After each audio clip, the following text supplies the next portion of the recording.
It began as a relationship between a runner and his coach. It grew into a company that would revolutionize sport and influence millions.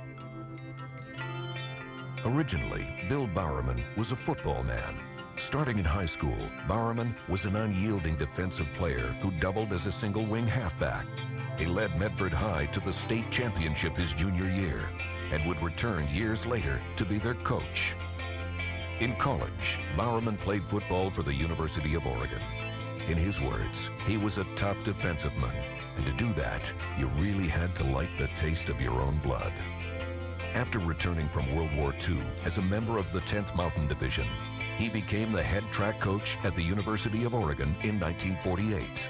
Bowerman had an insatiable curiosity and a strong competitive spirit.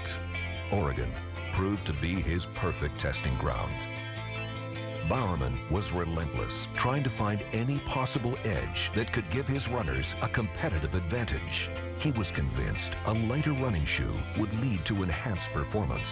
But since no such shoes were available, he started making shoes himself and tried them out on the Oregon runners. One of those runners was a young miler from Portland, Phil Knight. It was during his time as a graduate student at Stanford that Knight had taken a class called Small Business Management and became intrigued with the idea of starting his own shoe company. This goal eventually led him to call on an old friend and his former track coach at the University of Oregon, Bill Bowerman. Each man a visionary in his own right. In 1965, Bill Bowerman and Phil Knight put up $500 apiece, shook hands, and got things rolling. While Knight sold shoes out of the back of his car, Bowerman tinkered in a makeshift lab in his garage, prototyping designs that would revolutionize competitive footwear. As the business grew, Knight's guiding light was simple. Always listen to the voice of the athlete.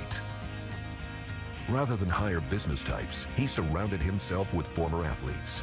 He wanted to go to battle with those who had first-hand experience with wins and losses. It led to innovation and irreverence, taking risks and challenging authority, inspiration from athletes, connection with consumers. Nike not only changed the face of sport, but also the face of popular culture. Nike Air, if you let me play, and the empowering mantra that still resonates after 2+ decades. Nike is the world's leading supplier of athletic shoes and apparel, with annual revenue in excess of $19.5 billion.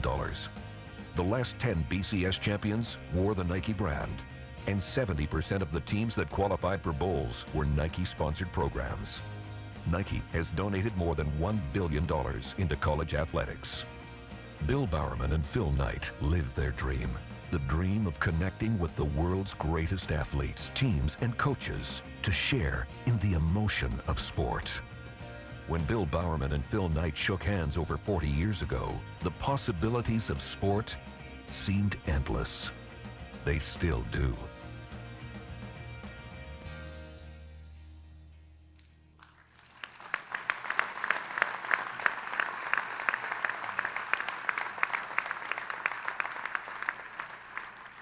In Greek mythology, Nike was the winged goddess of victory, a personification of triumph.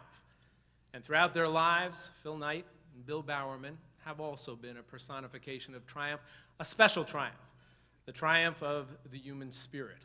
Business revolutionaries, marketing pioneers, philanthropists, they're men of integrity and honor who have championed that spirit of competition. It is our great privilege, on behalf of the National Football Foundation and College Hall of Fame and the Board of Directors, to present our highest honor, the Gold Medal, to the late Bill Bowerman and Phil Knight.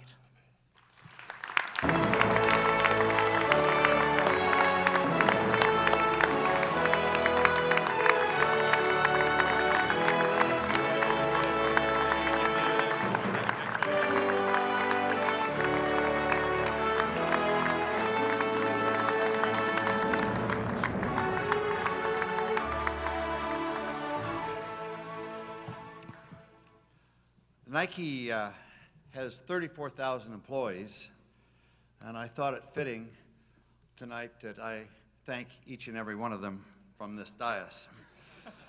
But Steve Hatchell said, please don't. So I will call out two people for special thanks. The first, of course, is Bill Keller, who has run Nike's football program, both professional and collegiate, for the last 25 years. Has done an outstanding job.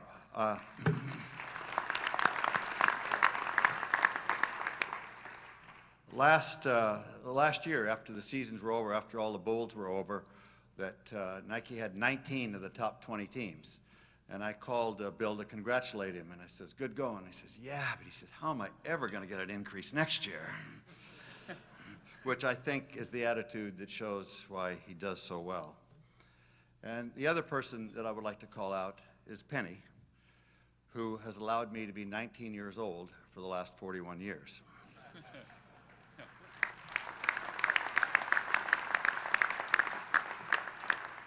Which for me was a pretty good compliment until I heard Billy Payne.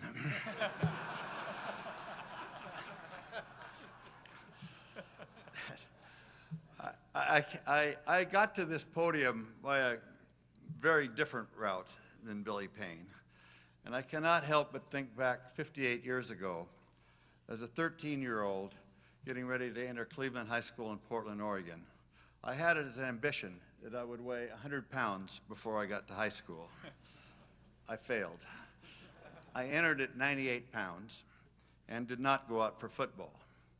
But in those early days of high school, I went back to the grass fields of Reed College where we played pickup games and back to the basketball courts around the corner, and everybody was gone. They were all out playing football. So 2 weeks after the season started, I had to do the same thing. But the freshman team at a fairly poor high school got the dregs of the uniforms, and my football pants had no pads in the thighs, and my football helmet had no strap, but it fit fairly tight, so that was okay. 2 weeks in that we were scrimmaging, I was playing defensive back, and the quarterback was trying to pick on me, and I batted 2 down. And then he threw one that I intercepted, and everybody was going the other way, so I could see pay dirt, and all I had to do was beat the quarterback, who was 6 feet tall and weighed 150 pounds and had a lot of smoke coming out of his ears and other orifices at that particular moment. And he hit me right in the padless thighs, and I rolled over backwards, and my helmet flew off, and I hit the back of my head on the hard pan. And there were several things that went through my mind. I said, well, I held on to the ball, and this is the first time I've ever seen stars in daylight. And lastly, maybe I ought to go out for cross country. That if I was not a good player, and certainly I was never a coach, Bill Bowerman, as it showed you in the video, was both. He was an outstanding player at the University of Oregon, and then he became a football and track coach, starting first at Franklin High School, where he won their first and only football state championship, then on at Medford, 10-year career there, interrupted 4 years by World War II. He won 7 track and field championships and 3 football championships. When he went to the University of Oregon to become track coach, they also named him freshman football coach, where he coached the last undefeated football team at the University of Oregon in 1951. He dropped his football duties to coach track full-time, and his successor, not immediately, but a couple of years later, was a young graduate student who they said has a really good football mind. His name was John Robinson, who is honored here tonight by entering the Hall of Fame. That Bill Bowerman passed away on Christmas Eve, 1999. And his passing affected me in a lot of different ways. But one of the things that I didn't expect, that I, as a person who have promoted sports heroes for many years, from Michael Jordan to John McEnroe to Lance Armstrong to Kobe Bryant and LeBron James and Adrian Peterson and Brett Favre and, of course, Tiger Woods, that I needed heroes. I myself needed a hero to inspire me. I needed heroes to ground me. And without Bowerman there, I had to have new heroes. And I picked Joe Paterno and Bobby Bowden. And over the last 10 years, I can say neither one of them has ever let me down, particularly in periods of adversity. That's what you would expect of heroes, really. That's when they stand out. But if you think from that I no longer have conversations with Bill Bowerman, that is not true. I talk to him fairly regularly, And actually, I had a conversation with him on my way over to the Waldorf Astoria tonight. And I thought I would share that with you. He says, "Well, Bowerman," he says, "good to hear from you. I hope you'll be watching tonight." And he said, "Yeah," he says, "Dot and Matt and I will be having a beer and we'll be looking down on you." And I said, "I'm really glad." And he says, "Yes," but he says, "don't get up there in your talk and just give them pap." He says, "You remember what I always used to say?" And I said, "Oh, God." "Yes, I do." He said, "If you can't say the unspeakable, don't say anything at all." And I said, "Yeah, and do you remember when I was inducted in the Hall of Fame, in the Track and Field Hall of Fame?" I said, "Yeah, how could I forget that?" I says, "You went on for 20 minutes railing on the track and field establishment, saying how they'd screwed up the track and field sport. These are the same people that had just voted you into their Hall of Fame." "Yeah. And you remember how I used to criticize you at every single board meeting? I used to say you make the worst shoes in the world except for everybody else's?" "Yeah, I remember that." He says, "Well," I said, "Well, what? What is there to criticize anybody in this meeting for?" He says, "I got to box you about the ear so you can hear?" I said, "Okay, tell me." He says, "It's a damn BCS." He says, "It's a curse. It's a fraud. Eventually, it'll undermine the entire sport. It'll make college presidents look weak, and it debases all of higher education."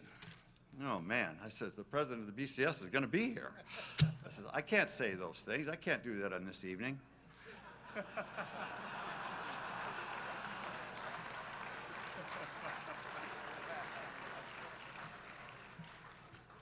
He hung up on me.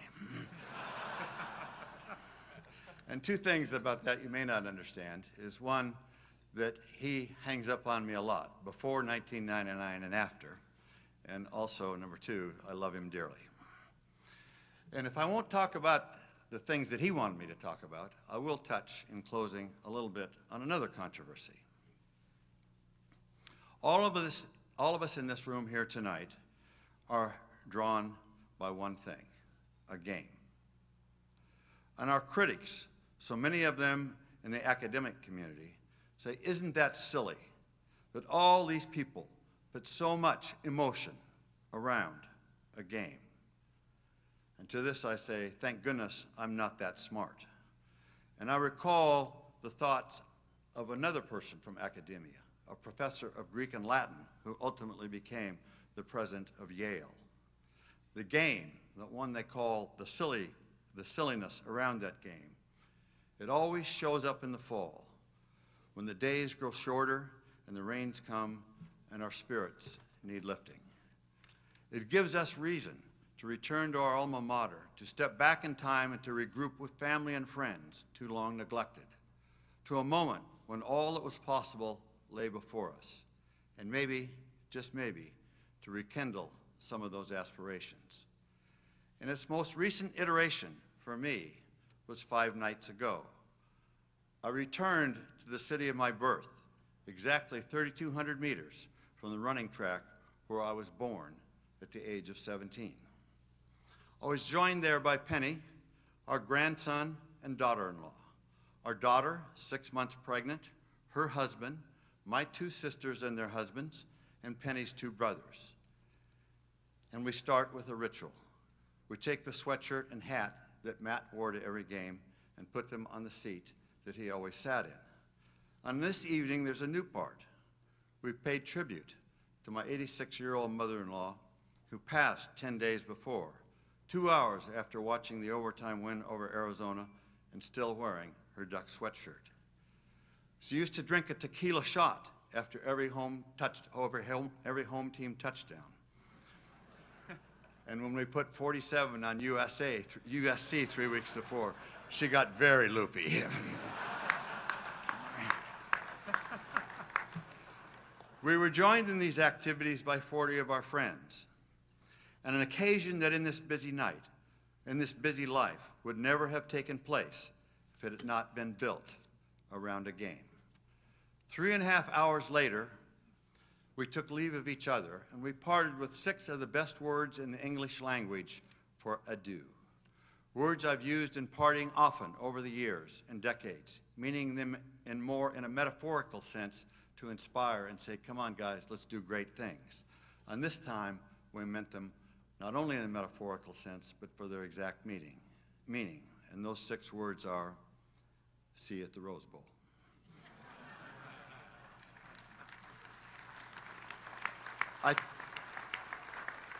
I thank you from the bottom of my heart for this unexpected and fabulous award. But more especially, I thank you for sharing with me and millions of others your wonderful game.